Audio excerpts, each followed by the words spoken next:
सभापति महोदय, प्रमुख अतिथिज्यू, मान्य राजनीतिक नेताहरू, मञ्चमा बस्नुभएका मित्रहरू, सबै सहभागी मित्रहरू, आज यो धेरै उपयुक्त कार्यक्रम हो।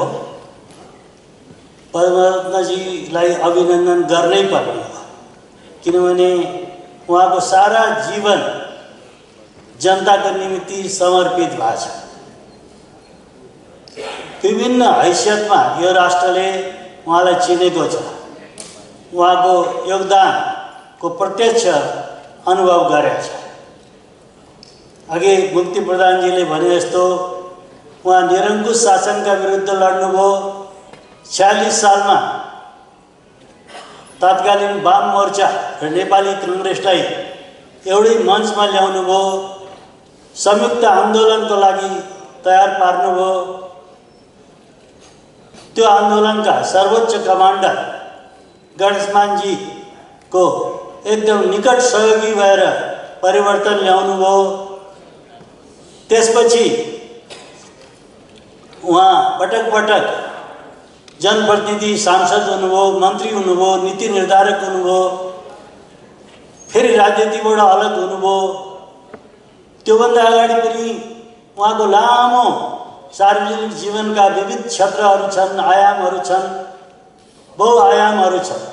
पत्रकार भएर, साहित्यकार भएर, भाषा आन्दोलनको नेता भएर र सबैलाई जगाएर, तताएर, जागृत गरेर, मुक्तिमा सबैलाई एकीकृत गरेर उहाँले सधैँ नै आफ्नो जीवन एउटा आम जनताको हक हितमा, अझ मानव अधिकारवादी भएर, मानव अधिकारवादी सधैँ अन्तर्राष्ट्रवादी हुन्छ, त्यो अन्तर्देशीय हुन्छ।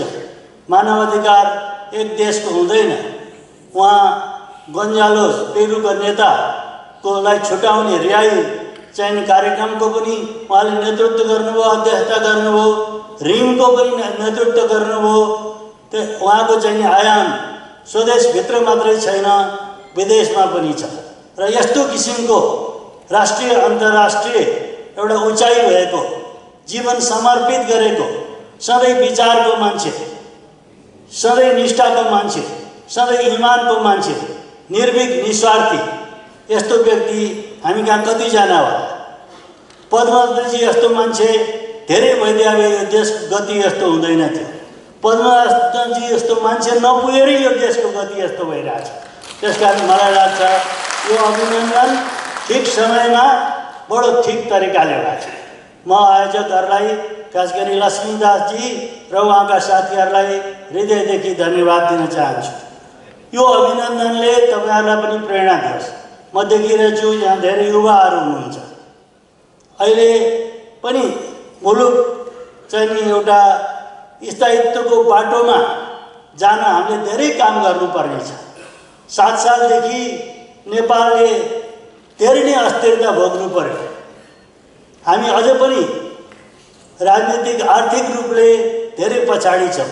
जबसम्म हामी आर्थिक रूपले बलियो हुन सक्दैनौँ, राजनीतिक रूपमा बलियो मानिँदैन। बल्ल बल्ल संविधान सभाबाट संविधान बनाएका छौँ, 3 तहको निर्वाचन भएको छ। अब बल्ल चाहिँ नि एउटा स्थायित्वको बाटोमा सरकार लाग्ला जस्तो लागिरहेछ। यो आजको यो स्थितिमा देशलाई पुर्याउन पद्मरत्न जस्ता धेरै शहीदहरूको ठुलो योगदान छ। धेरै शहीदहरूको यसमा चाहिँ नि सपना मिसिया छ, बलिदान मिसिया छ। र यो जहाँसम्म पछिल्लो बाटो छ शान्ति प्रक्रियाको, त्यो युद्ध भएकैले शान्ति प्रक्रियाको सन्दर्भ भएको। किनभने शान्तिको प्रसङ्ग त सधैँ हुन्छ, शान्ति सधैँ चाहिन्छ। तर जब हामी नेपाली सन्दर्भमा शान्ति भन्छौँ, त्यो शान्ति युद्धलाई शान्तिमा हिँडाउने त्यो प्रक्रियाको नाम शान्ति प्रक्रिया हो हाम्रो सन्दर्भमा। त्यसकारण युद्ध किन हो, त्यो त युद्धका सर्वोच्च नेता प्रचण्डजी नै हुनुहुन्छ।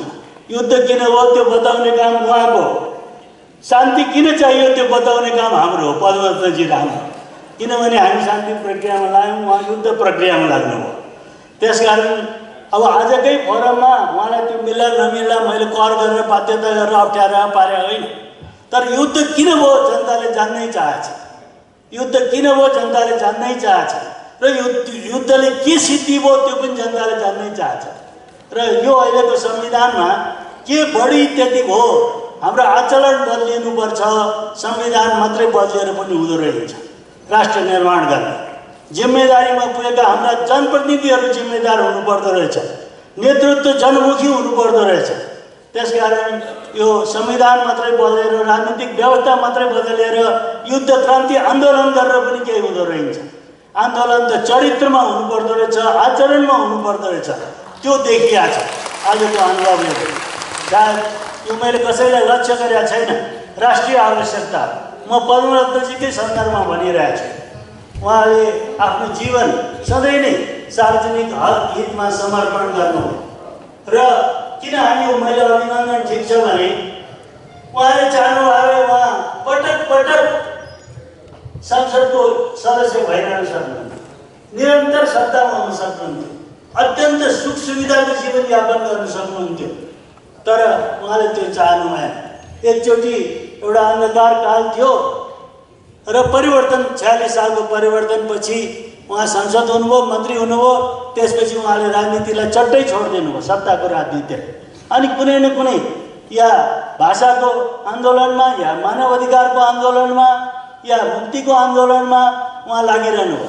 र युद्ध सुरु भएपछि स्वभावतः उहाँ शान्ति प्रक्रियामा लाग्नुभयो। यो भर्खर माओवादी युद्ध सुरु भएको थियो। यो यसमा वामदेवजी पनि जोडिन आउनुहुन्छ। उहाँ सायद चन्द्र प्रधानमन्त्रीजी हुँदाखेरि होला, मैले छोटो बोल्छु भन्दा हुँदै धेरै समयले शान्ति प्रक्रिया त पुरै बाँकी छ सिन्दै यहाँ उहाँ त्यो विध्वंसकारी ऐन ल्याउनु भएको थियो। उहाँ प्रधानमन्त्रीको हैसियतमा गृहमन्त्री पनि हुनुहुन्थ्यो क्यारे सायद। त्यो बेला हामीहरू त्यो ऐन चाहिँ खारिज गराउनु भनेर हामीहरू जुट्यौँ। मैले देखिरहेको छु गौरी प्रधानजी हुनुहुन्थ्यो, हामीहरूको चाहिँ मल्लजी, हामीहरू सबैजना एक ठाउँमा थियौँ। सुरेश आले मगर, सुशील प्याकरियाल, कपिल श्रेष्ठ, हामी धेरै श्याम श्रेष्ठ, हामी सबैजना एउटा ठुलो टिम थियो हाम्रो। हामीले चाहिँ त्यो ऐन खारिज गर्न हामी चाहिँ जुटेका थियौँ। त्यसपछि धेरै शान्ति समितिहरू बनेका थियौँ। हामी 54 सालमै पद्मरत्नजी र म रोल्पा पुगेका थियौँ र त्यहाँ हामीले एउटा आमसभा गरेका थियौँ। त्यो पद्मरत्नजीकै आयोजना भएको थियो, गोपाल चिन्तन र पद्मरत्नजीले। त्यहाँ हामीले त्यही बेलादेखि नै हामीले शान्तिको आह्वान गरेका थियौँ आमसभाबाट। र त्यहाँ त मैले त अझ म पनि रोल्पावासी भएको भए माओवादी भन्ने हुन्थे पनि भन्ने मैले, र खाओवादी हटाउनलाई माओवादी हटाउनुपर्छ पनि भने। यहाँ अहिले त को माओवादी खाओवादी छुट्याउनै गाह्रो छ। माओवादी खाओवादी भइसक्यो, खाओवादी माओवादी भइसक्यो, यसरी छ्यासमिस भइसक्यो। मैले त्यो बेला माओवादीलाई आदर्शको क्रान्तिकारी चरित्रको प्रतीक मानेर भनेको थिएँ। मैले पनि धेरै दुःख पाएँ। पद्मनाभजीले जस्तै एकचोटि शेरबहादुरजी प्रधानमन्त्री हुनुहुन्थ्यो, बिहान हामीहरू शान्ति प्रक्रियाको सम्बन्धमा कुरा गरेर हिँडेको, उहाँ औषधि गर्न चाहँदै हुनुहुन्छ भनेर सल्लाह गरेर हिँडेको। उहाँ औषधि गर्न दिल्लीतिर जाँदै हुनुहुन्थ्यो, एयरपोर्टमा पद्मनाभजीलाई पक्रेर ल्याएछ। त्यस्तो त्यस्तो दिन पनि हामीले चाहिँ नि खेप्यौँ बेहोऱ्यौँ। त्यही तत्काल मसँग चाहिँ कताबाट चाहिँ सम्पर्क भयो फोनमा। मैले डाइरेक्ट शेरबहादुरजीलाई फोन गरेँ, उहाँले इन्टरभ्यू गर्नुभयो। 1 घन्टा 2 घन्टा त्यो हनुमान ढोकामा उहाँलाई लगाएर राख्यो। यस्तो हामीहरूले धेरै बेहोरेका छौँ, धेरै बेहोरेका छौँ। त्यो बेलाका संसदवादी बहुदलवादी नेताहरू पार्टीहरू कोही पनि माओवादीलाई चाहिँ शान्तिको टेबलमा ल्याउने पक्षमा हुनुहुन्न थियो। उहाँहरू त पछि हो।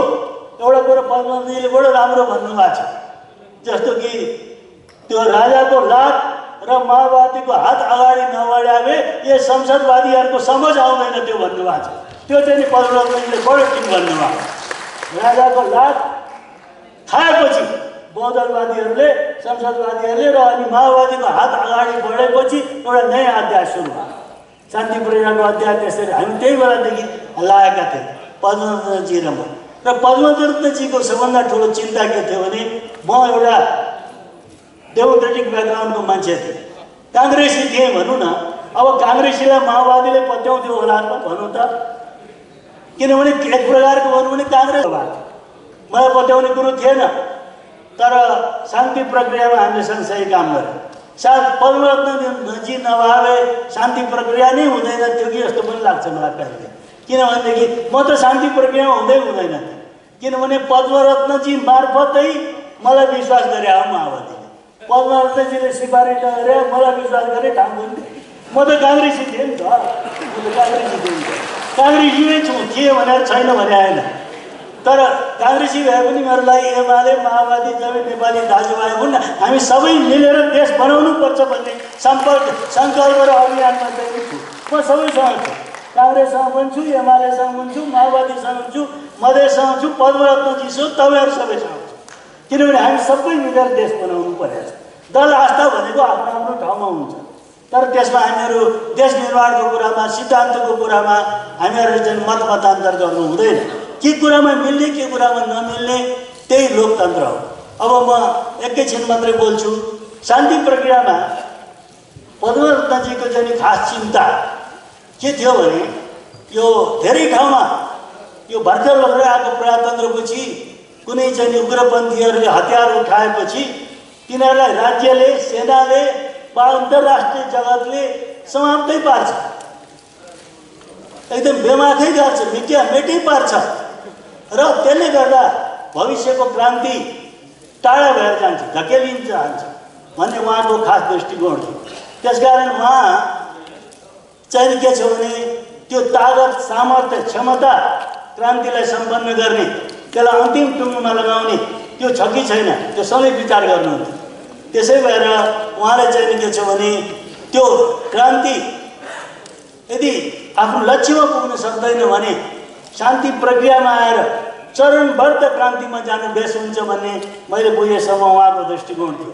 र मेरो दृष्टिकोण के थियो भने पटक पटक यो देशमा प्रजातन्त्र आछ, प्रजातन्त्र हरण भएको छ। यदि यसरी हतियारको राजनीति गर्ने हो भने, हिंसा हुने हो भने त्यही नाउँमा प्रजातन्त्र हरण हुन्छ, भए पनि राजा ज्ञानेन्द्रबाट। त्यसकारण प्रजातन्त्र चाहिँ क्याजुअलिटी हुन्छ, दुर्घटनामा पर्छ भन्ने मेरो दृष्टिकोण थियो। यो दुईवटा दृष्टिकोणको बिचमा हाम्रो मेल खायो र हामीले सँगसँगै काम गऱ्यौँ। पद्मरत्नजीले माओवादीलाई टेबलमा ल्याउन त्यति नै काम गर्नुभयो जति मैले उहाँको साथमा काम गरेँ।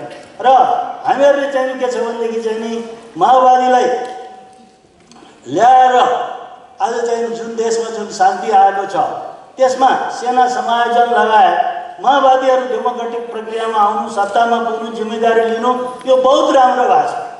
तर म शान्ति प्रक्रियामा भएका कामहरूका अलग बाँकी कामहरूमध्ये पद्मरत्नजीको चिन्ता पनि यहाँ तमाएर राख्न चाहन्छु। त्यो के भने शान्ति प्रक्रिया पुरा भएको छैन, धेरै कामहरू बाँकी छ। यो मेलमिलाप आएको कुरा, बेपत्ताहरूको कुरा सबै बाँकी छ। हुन त पद्मरत्नजी भन्नु होला अब अहिले मलाई बाँकी छ भन्छस्, मैले तँलाई प्रस्तावितै गरेका थिएँ मेलमिलाप आएको अध्यक्ष होस् भनेर मानिनुहोस् भन्नु होला। अहिले त मलाई लागिरहेछ नमानेकै ठिक रहेछ, त्यसले कहिले काम सक्ने रहेछ, त्यो देखावा भएर भासफुस हुन्छ कि जस्तो लागिरहेछ। पद्मरत्नजीको चिन्ता त्यही हो। अब शान्ति प्रक्रियामा जे राम्रो काम भयो त्यसमा म पद्मरत्नजी जम्मै राजनीतिक एमालेका नेताहरू जो यसमा लाग्नुभयो, वामदेवजी पनि सुरुदेखि नै वार्ता र शान्ति प्रक्रियामा हुनुहुन्थ्यो। वामदेवजीले नै माओवादीहरूलाई रोडबामा वार्ता सुरु गराउनु भएको थियो। अझ त्यो वार्ता रोडबामै भइदिए 12 बुधे जस्तो कति राम्रो हुन्थ्यो। धेरै कुराहरू छ, तर त्यो त जे भइसक्यो विगतको कुरा भइसक्यो।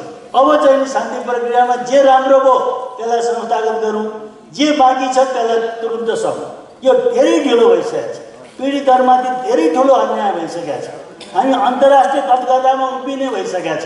हेर्नुहोस् त बेपत्ताहरूलाई हामीले 6 महिना र 2 महिनामा भन्यौँ, आज चाहिँ कति 12 वर्ष भइसक्यो। यसबिचमा धेरै चाहिँहरू सत्तामा पुगे तर त्यो कहिले पीडितहरूले जानकारीसम्म पाउँदैनन् आफ्ना प्रियजन कहाँ छ। साँच्चै अन्याय भएको छ पीडितहरू र मलाई लाग्छ पीडितहरू विद्रोहको दिनमा पुग्नेको त्यो दिन हामीले हेर्नु नपर्छ। त्यति मात्रै होइन, हामी अन्तर्राष्ट्रिय रूपमा धेरै अप्ठ्यारामा पर्दैछ, धेरै अप्ठ्यारामा पर्दैछ। यो पनि पद्मरत्नजीको ठुलो चिन्ता हो।